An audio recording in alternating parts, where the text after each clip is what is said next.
नमस्कार दोस्तों, welcome to my channel law point. आज हम दोस्तों डिस्कस करेंगे एक ऐसे पॉइंट पे जो कि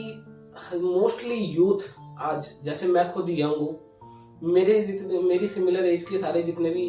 युवा हैं और या जो इस पीढ़ी में आने जा रहे हैं जिनको शादी करनी है, तो क्या होता है कि हम जब यंग जनरेशन में होते हैं, अपनी इस दौर से गुजर रहे होते हैं जीवन के, तो हम सबको कहीं ना कहीं किसी ना किसी तरीके से किसी के साथ एंगेज हो जाते हैं। कभी कभार हम अरेंज मैरिज भी करते हैं, कभी कभार हम लव मैरिज भी करते हैं। तो दोनों पे दौर में जब मैरिज तो करनी ही पड़ती है, तो मैरिज किस प्रकार करनी है, क्योंकि जो मैरिज का जो क्वेश्चन है वो बहुत इंपॉर्टेंट क्वेश्चन है। तो मैं अभी अभी आपको एक ऐसे डिसीजन से अवगत कराने जा रहा हूँ जो कि आपको ये बताएगा कि आप जब शादी का स्टेप लेंगे,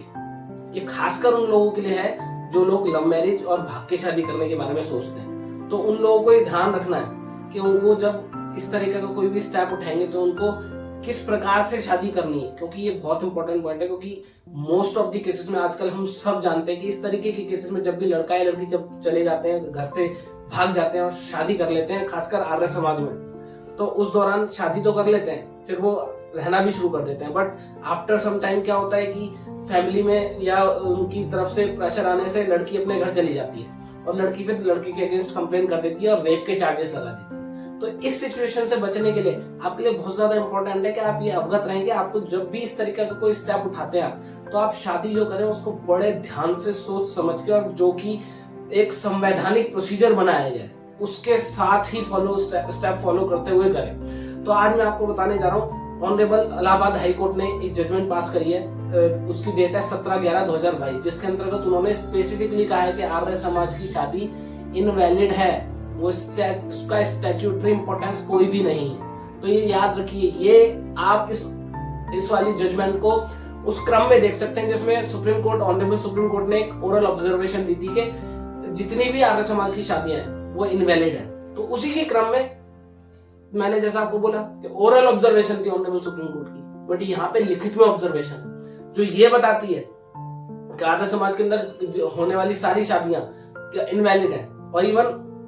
मैं आपको जजमेंट, अपनी ये जो जजमेंट है इसको आप डिटेल में पढ़ सकते हैं, वो मैं अपने डिस्क्रिप्शन बॉक्स में लगा दूंगा जिससे कि आप पढ़ सकें कि एक्चुअल में बिल्कुल word to word honourable high court ने क्या कहा है। तो मैं उसको आपको बड़ा सिंपल भाषा में एक्सप्लेन करने जा रहा हूँ कि ये बोला है ऑनरेबल हाई कोर्ट ने कि जितनी भी आपकी शादियां हैं आर्य समाज के अंदर होने वाली, और आर्य समाज के द्वारा जितने भी रजिस्टर्ड मैरिज होती हैं उसके लिए वो जो रजिस्ट्रेशन सर्टिफिकेट देता है वो इनवैलिड होता है। तो इसलिए आपको प्रॉपर चैनल के थ्रू ही शादियां करनी है। और चैनल भी क्या है, ये नहीं कि आप जाके सीधा और रजिस्ट्रेशन के लिए अप्लाई कर देंगे अपने, जैसे आप मान लीजिए कि आपने शादी करी तो आप लोकल तहसीलदार ऑफिस में जाएंगे, जो आउट ऑफ दिल्ली से की बात करूं मैं, और अगर दिल्ली में है तो आप सब रजिस्ट्रार ऑफिस में जाएंगे। तो जब इन जगहों पे आप जाके अपनी शादी के रजिस्ट्रेशन कराएंगे तो आपको प्रॉपर डॉक्यूमेंट देने हैं। और डॉक्यूमेंट क्या कहता है,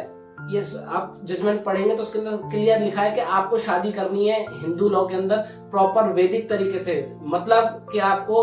अग्नि के साथ प्रॉपर 7 फेरे लेने हैं और उसकी रिकॉर्डिंग या आपको फोटो क्रिएट करना है, एविडेंस क्रिएट करना है। और जब आप इस रीत को फॉलो कर लेंगे, जब उसके बाद आपकी शादी रजिस्ट्रेशन के लिए एप्लीकेबल होगी।